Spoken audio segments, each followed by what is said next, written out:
A boot kicked the cabin door. The padlock held. A second kick split the pine frame.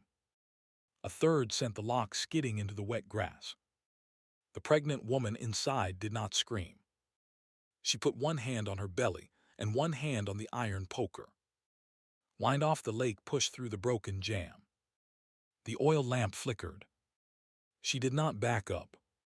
She stepped into the doorway so the man on the porch could see exactly who he had come for. A black pickup idled at the end of the drive with no plates. The man smiled and lifted a flashlight. His eyes dropped to her stomach. She did not flinch. Her name was Hannah Cole. 6 weeks earlier, her husband had been buried in a Marine uniform. Tonight she was going to find out what was worth killing a Marine for. Stay with me on this one. The probate letter had arrived at the rental in Burlington on a Tuesday afternoon. Hannah had been sitting at the kitchen table folding a stack of Daniel's old t-shirts because she could not yet bring herself to give them away. The envelope was thick. The return address was a law office in Newport. She read the letter twice. Her husband had inherited a small lake cabin from his grandfather 9 years ago and never told her. The deed was in his name. The taxes had been paid in cash quarterly by certified check. The property sat on a dirt road off Route 105 on the south end of Lake Memphremagog, 12 miles from the Quebec border. The attorney's note was short. He said Daniel had left instructions. He said in the event of his death, the cabin and everything inside it was to be given to his wife and unborn child. He said the keys were in a safety deposit box at the Newport branch of Northern Trust. He said the rest she would have to find out for herself. Hannah had sat at the table for a long time. The baby moved once, low and slow. She put her hand on her belly and waited for it to move again. Daniel had been gone 6 weeks. The state trooper had said wet leaves on a curve. The trooper had said single-car accident. The trooper had said the Marine had not been drinking. Hannah had nodded and signed the paperwork and gone home and not slept. Now there was a cabin she had never heard of. There were taxes paid for 9 years in certified checks. There were instructions. She closed the letter. She got up. She started packing a duffel bag. She drove north in Daniel's Bronco the next morning. The seat still smelled like him. She kept both hands on the wheel and watched the mountains turn from green to gray as she crossed into the Northeast Kingdom. She stopped once in St. Johnsbury for coffee and stared at her reflection in the diner window and did not recognize the woman looking back. The drive took 4 hours. The dirt road off Route 105 was unmarked. She almost missed the turn. The Bronco bounced down a quarter mile of frost-broken gravel, and then the trees opened and she saw the lake. The cabin sat back against the pines with its windows boarded over and the porch sagging on the left side. A dead birch leaned against the eave. The dock was half collapsed. The padlock on the door was rusted but still solid. She turned the engine off and sat in the truck and listened to the lake until her hands stopped shaking. Then she got out. The key from the safety deposit box was wrapped in a chamois cloth inside a manila envelope with her name written in Daniel's handwriting. There was no letter with it. The padlock fought her for a full minute before it gave. The door swung inward on hinges that had not moved in nearly a decade. The inside of the cabin smelled like cold pine and dust, and something faintly metallic underneath. There was a wood stove in the corner. There was a small kitchen with a hand pump at the sink. There was a sleeping loft above with a steep ladder. There was a single oil lamp on the table and a box of stick matches and a folded blanket on the cot by the window. The floorboards were wide pine, old growth, dark with age. Daniel's initials were carved into the porch post, outside next to a date from when he was 9 years old. Hannah lit the oil lamp and walked the cabin slowly. The cot still had a blanket on it folded the way her husband folded blankets, corners aligned, edges square. There was a tin coffee can on a shelf with $62 rolled inside. There was a Marine Corps challenge coin in a brass dish by the door. There was a photograph on the wall above the wood stove of Daniel, as a boy standing beside an old man on the same porch, with a stringer of trout between them. The old man was his grandfather. Daniel had told her once that his grandfather had built the cabin in 1954 with a hand axe and a horse-drawn sled. Daniel had not told her his grandfather had left him the cabin. He had not told her any of it. She set the duffel on the table. She filled the wood stove from the small woodpile by the door and got a fire going. She made a peanut butter sandwich and sat down on the floor with her back against the cot. The fire crackled. The wind came off the lake. The baby kicked hard twice on the right side. It was the first time the baby had moved since the day Daniel was buried. Hannah sat very still and pressed her hand against the place and felt it again. She did not cry. She breathed. She finished the sandwich. She stood up to put the plate in the sink, and a floorboard creaked under her heel in a way the other floorboards had not. She knelt down. She set the oil lamp beside her. She felt along the edges of the board with her fingertips. The board was loose. She got the butter knife from the duffel and worked the blade into the gap and pried up. The board came free with a soft pop. Underneath was a hollow space in the joists, and inside the hollow space was a flat steel box, painted dull gray, with the words Department of Justice and the word Restricted stenciled across the lid in black. The box was locked. The key from the chamois cloth fit. She turned it. The lid lifted on a small hinge. Inside was a manila folder, a stack of photographs held with a rubber band, a black leather notebook, and a sealed envelope with the word HANNAH written across it in Daniel's handwriting. She sat on the floor with the open box on her lap for a long time. The wood stove popped. The wind pushed at the windows. She picked up the envelope first. The letter was 3 pages long. Daniel had written it in pencil. The handwriting was steady. He told her he loved her. He told her if she was reading this, he was not coming home and she needed to know why. He told her he had not been just a Marine. He had been a federal cooperator. For 2 years before he died, he had been giving information to the United States Attorney's Office in Burlington about a trucking syndicate moving fentanyl across the Quebec border through a loading yard outside Darby Line. He told her the men he was helping the government build a case against were not small men. He told her the case was not finished. He told her if anything happened to him, the evidence in the box was everything. He told her the only person she should trust was a retired handler named Margaret Wynne, who lived in Calais, Maine, and whose phone number was in the back of the notebook. He told her not to go to the local sheriff. He told her not to go to the state police. He told her to go to Margaret. He told her to be careful. He told her to take care of the baby. He told her he was sorry he could not tell her any of this while he was alive. He told her he loved her one more time at the end, and then signed his name. Hannah read the letter twice. Then she set it down. She picked up the photographs. There were 19 of them. Most were grainy long-lens shots of men loading wooden crates from the back of a tractor trailer into a metal building behind a fence. One photograph showed a black SUV with Quebec plates parked beside the building. One photograph showed a man with a thick neck and a shaved head standing in the doorway of the building smoking a cigarette. Daniel had written the man's name on the back of the photograph in pencil. Hannah did not recognize the name. She picked up the notebook. The first page was a list of 11 names. 9 of them had been crossed out with a single neat line. 2 of them had not. The first one without a line through it was the shaved-head man in the photograph. The second was a name she did not know.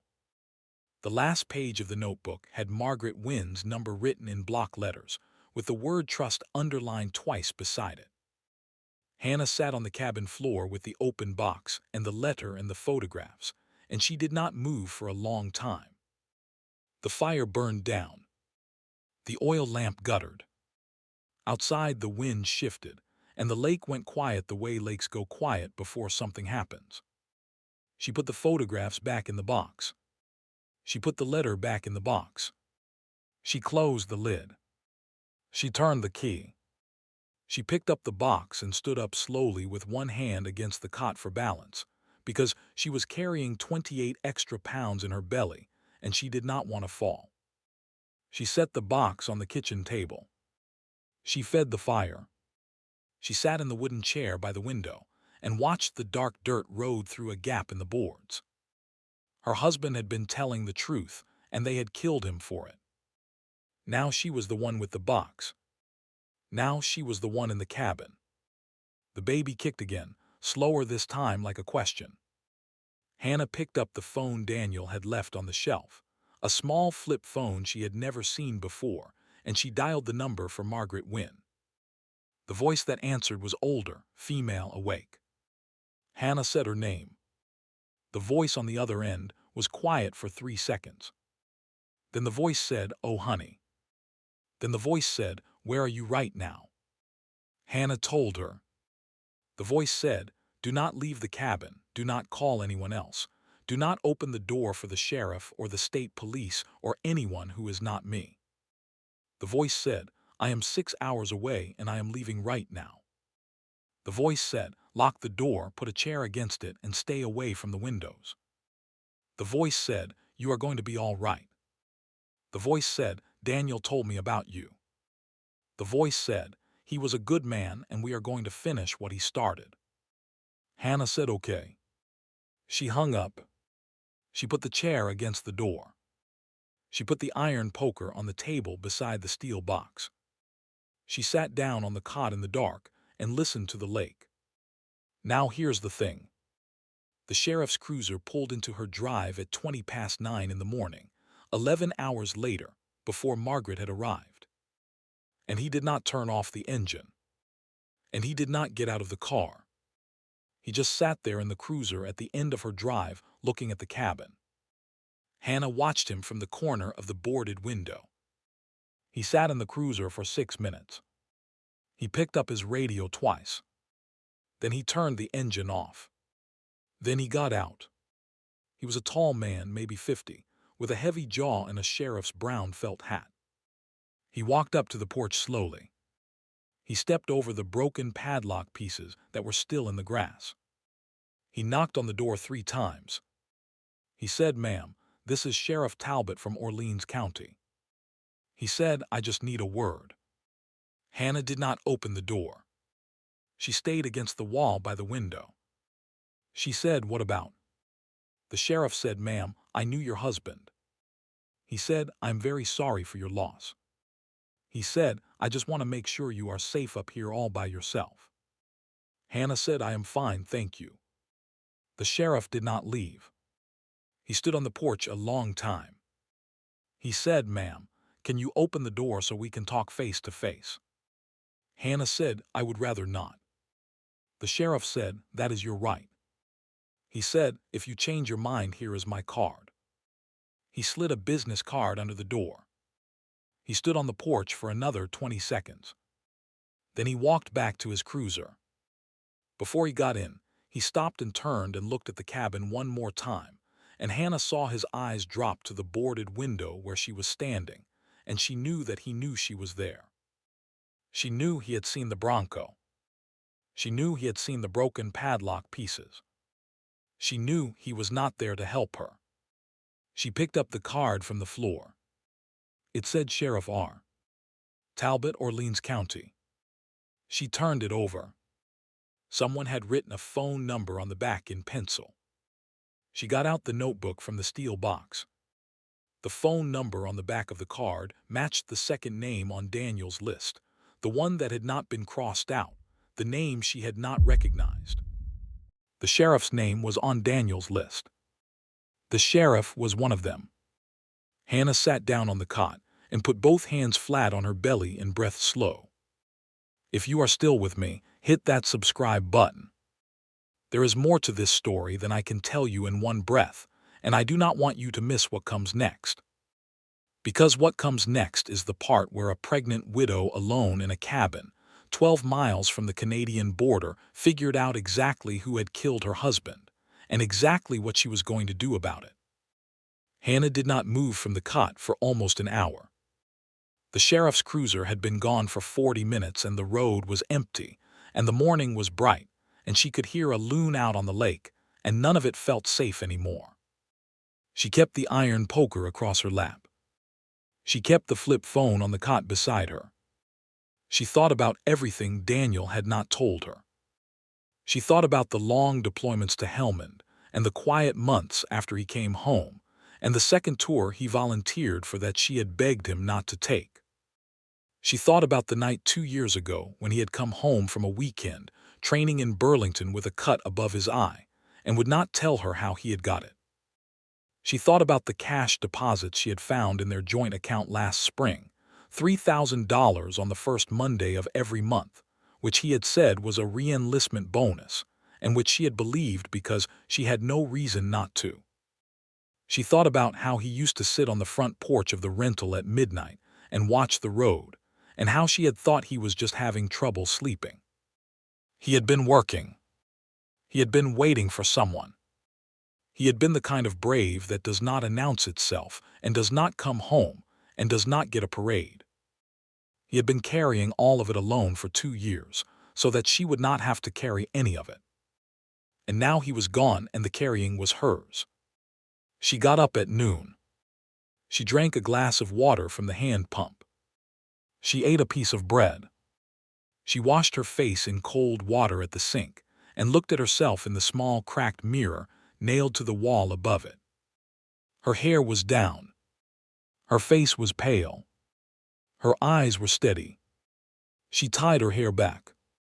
She put on Daniel's oversized knit cardigan over her dress.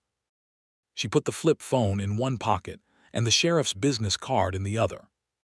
She walked outside and stood on the porch in the cold sun and looked down the dirt road and across at the lake and back at the cabin behind her. The cabin looked smaller in daylight than it had felt in the dark. The boards on the windows were silvered with age. The porch post with Daniel's initial was scarred and weathered. She put her hand on the post for a long moment. Then she walked down the steps and got into the Bronco and drove into Newport that afternoon for milk and bread and to be seen. She parked the Bronco on Main Street in plain view of the diner window. She walked into the Miss Newport diner and sat at the counter and ordered scrambled eggs and toast. She kept her coat on. She kept her hands in her lap. She watched the door. At 1:10, a black SUV with Quebec plates pulled up across the street and parked at a meter. The man who got out was tall and thick-necked with a shaved head. He was wearing a leather jacket and dark sunglasses. He crossed the street and came into the diner and sat down 4 stools away from her. He ordered coffee. He did not look at her. He did not need to. He was the same man whose photograph was in the steel box. He was the first name on Daniel's list, the name with no line through it. Hannah finished her eggs slowly. She paid in cash. She left a $5 tip. She walked out of the diner and around the corner and got into the Bronco and drove back to the cabin with her hands steady on the wheel and her heart hammering so loud she could hear it in her ears. They knew exactly where she was. They had known since the moment the probate letter went out. They had been watching the cabin. They had been waiting to see what she would do. Margaret Wynne arrived at the cabin at 3:45 in the morning. She drove up in a dark green Subaru with main plates. She was 63 years old and short and wiry, with steel gray hair cut close to her scalp and a leather satchel over one shoulder. She did not knock. She tapped 4 times on the boarded window in a pattern Daniel had described in the letter, too short and too long. Hannah opened the door. Margaret stepped inside. She set the satchel on the table. She looked at the steel box. She looked at Hannah. She said, "Oh, sweetheart, look at you." She said, "When are you due?" Hannah said, 3 weeks. Margaret said, "Well, we are not going to let it happen here." She took off her coat. She sat down at the table. She opened the steel box. She read Daniel's letter. She paged through the notebook. She looked at the photographs. She closed the box. She said, "I have been waiting 2 years for this." She said, "Your husband had more guts than any agent I ever ran." She said, "The men in these photographs are going to federal prison for the rest of their lives." She said, "We just have to get you and the baby and this box out of this cabin and onto a federal plane in Burlington in the next 6 hours." Hannah said, "The sheriff was here yesterday." Margaret said, "I know." She said, "His name is on the list." Hannah said, "The man from the photograph was at the diner." Margaret said, "I know that too." She said, "They are going to come tonight." She said, "Before the sun comes up." She said, "We have time but not much." She opened the satchel. She took out a satellite phone. She took out a pistol in a leather holster. She took out a small first aid kit. She set them on the table in a neat row. She said, "Do you know how to use a pistol?" Hannah said, "Yes." Margaret said, "Good." She said, "I taught your husband how to use one when he was 23 years old." She said, "I am going to teach you what to do tonight." The men came at Fort Wentworth in the morning. There were 3 of them. They came on foot, down the dirt road with no headlights, in dark coats and dark caps. The black pickup truck idled at the end of the drive with no plates. The thick-necked man from the diner led the way. Sheriff Talbot was the second. The third was a man Margaret recognized from a photograph in her satchel, a syndicate enforcer out of Sherbrooke named Levesque. Margaret had pushed the steel box and the notebook and the photographs into a waterproof bag and slid the bag under the floorboard where Hannah had originally found it. She had hidden Hannah in the root cellar under the kitchen with a kerosene lantern and the pistol and the satellite phone. She had told Hannah, "No matter what you hear, you do not come out until I open this door." She had told Hannah, "If I do not open this door by sunrise, you call the number programmed into that phone, you give them the GPS coordinates on the screen, and you wait for the helicopter." She had kissed Hannah on the forehead. She had closed the cellar door. She had sat down at the kitchen table with Daniel's service pistol in her lap and waited. The first kick took the cabin door off its hinges. The second kick split the inner frame. The thick-necked man came in first with a flashlight in one hand and a handgun in the other. Margaret shot him in the chest from 12 feet away with a service pistol that had not been fired in 18 months. He went down across the threshold and did not get up. Sheriff Talbot fired 3 shots blind into the cabin, and one of them went through the wall above the wood stove, and one of them clipped the oil lamp, and one of them missed everything. Margaret put the second shot through the doorframe an inch from the sheriff's head, and the sheriff went flat onto the porch boards and started shouting on a radio. Levesque was already moving around the side of the cabin toward the back window. Margaret heard him. She crossed to the kitchen. In the root cellar, Hannah was sitting on the dirt floor with the kerosene lantern at her feet and the pistol in both hands aimed at the door above her. Her water had broken 20 minutes earlier. She had not told Margaret. Now the contractions were coming hard. The baby was 3 weeks early, and she was alone in a hole under a cabin, and a man with a gun was 30 feet away from her on the other side of a thin pine wall. The state troopers arrived at 4:46. Margaret had hit the panic button on the satellite phone the moment the first boot kicked the door. 2 cruisers came down the dirt road with their lights off and their engines roaring. 2 more came up from the south along the lake road. They had Levesque on the ground in the yard inside 90 seconds. They had Sheriff Talbot in cuffs on the porch in 2 minutes. Margaret opened the cellar door, and Hannah was lying on the dirt floor with her teeth clenched and her hand on her belly, and the pistol still in her other hand. Margaret said, "Oh honey, oh honey, oh honey." She said, "We got them." She said, "All three of them." She said, "The troopers are here." She said, "You can let go of the pistol now." Hannah did not let go of the pistol. She said, "It is coming." Margaret said, "I know." She said, "We're going to get you out of here." She said, "The ambulance is coming up the lake road right now." She got Hannah up the cellar ladder. She got her through the broken cabin door and across the porch, and past the body in the doorway and down the steps. The troopers had blankets and a stretcher waiting. Hannah looked back once at the cabin as they loaded her into the ambulance. The oil lamp was still burning on the kitchen table. The wood stove was still hot. The dead birch by the eave was just starting to catch the first gray light of the morning. The baby was born at 5:52 in the morning in the back of an ambulance on Route 105, with the lake on the left and the sun coming up over the mountains on the right. He was a boy. He was 6 pounds and 4 ounces. He had his father's dark hair. Hannah held him against her chest and did not cry until she did. She named him Daniel. Margaret rode in the ambulance with her all the way to North Country Hospital in Newport and held her hand and did not let go. The federal indictment was unsealed 3 weeks later. 11 names, 9 arrests, 2 deaths in custody under unclear circumstances. The thick-necked man from the photograph was identified by his fingerprints. Sheriff Talbot pleaded guilty to 19 counts, including obstruction of a federal investigation and conspiracy to commit murder. The syndicate's loading yard in Darby Line was seized. 2 metric tons of fentanyl precursor was found in a metal building behind a chain-link fence. The United States Attorney's Office in Burlington held a press conference.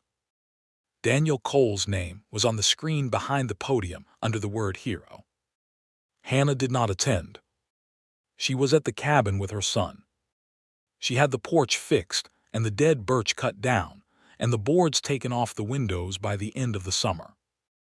She had the floor patched where the loose board had been. She kept the steel box. She kept the letter. She kept Daniel's challenge coin in the brass dish by the door. She kept the photograph of him as a boy on the porch with his grandfather and the stringer of trout. She put a second photograph next to it. It was a picture of her son at 6 weeks old on the same porch in the same light. Margaret Wynne came up from Calais every other weekend that fall and stayed in the loft and cooked stew on the wood stove and held the baby while Hannah slept. The lake froze in November. The lake thawed in April. The baby learned to walk on the dock the next summer. He learned his father's name before he learned his own. Hannah carved Daniel's initials into the porch post next to his grandfather's and his father's, and one day she would help her son carve his. The cabin was no longer a hiding place. It was a home. It had been the last thing Daniel left her, and it was the first thing she gave their son. The box was still under the floor. She left it there. She thought he might want to find it on his own one day. She thought she would not be the one to tell him. She thought the floorboards were good at keeping secrets, and she could trust them to keep this one until he was ready. The wind came off the lake at dusk, and the baby slept, and Hannah sat on the porch with her hand on her belly out of habit, even though there was no belly anymore. There was only the boy in the crib by the wood stove, and the lake going dark, and the long, quiet evening ahead of her, and the rest of her life. She watched the water turn from gray to black, and she listened to the loons calling across the bay, and she thought about her husband, and she did not cry. She thought he would have liked the sound of the loons. She thought he would have liked the boy. She thought he was somewhere out there in the long dusk listening too.